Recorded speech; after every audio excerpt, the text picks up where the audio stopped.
এই যে একটা বই হাক্কুল ইয়াকিন হচ্ছে, অনেকদিন আগের আমার সংগ্রহ, আমি একটা লাইন পড়ে আপনাদের একটু শোনাই দিই। এরা কত ভয়ানক। 310 এবং 11 পৃষ্ঠা আপনার কথাটাই বলেছে। আম্মালাউ কদ কমা কয়মনা, আমাদের ইমাম যেদিন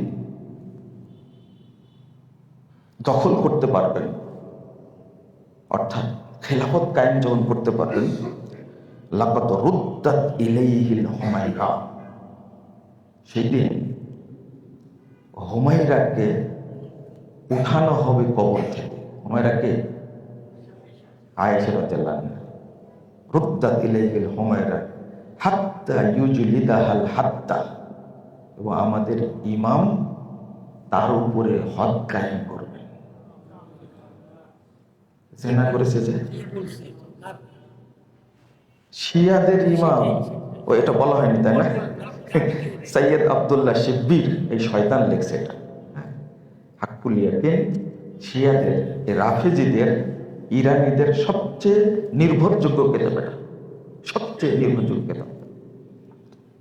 ও হাত্তা ইয়ান্তাকিমা লিইবনাতি মুহাম্মদ ফাতেমা মিনহা, এবং ফাতেমার প্রতিশোধ গ্রহণ করবে আয়েশা রাদিয়াল্লাহু আনহাকে কবর থেকে উঠাইয়া হজ্জারের মাধ্যমে। এইরকম কথা।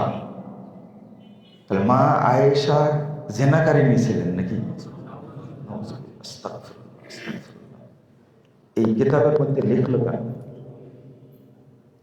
আর এত কিতাবপত্র নিয়ে আসা যাবে? আপনারা কেউ দেখতে চাইলে দয়া করে আমার সাথে যাবেন। এরা কত কথা লিখছে। আপনার মাকে যদি বলি বেশ্যা, জেনাকারিনী, আপনাদের কাউকে, আপনি কি সহ্য করবেন আমাকে? আর আপনার মা তো সবার মা না। আপনার মা আপনার ভাই বোনের মা, তাকে সবার মা না। আপনার মা কি সাহাবী না? আপনার মা কি খলিফার বেটি?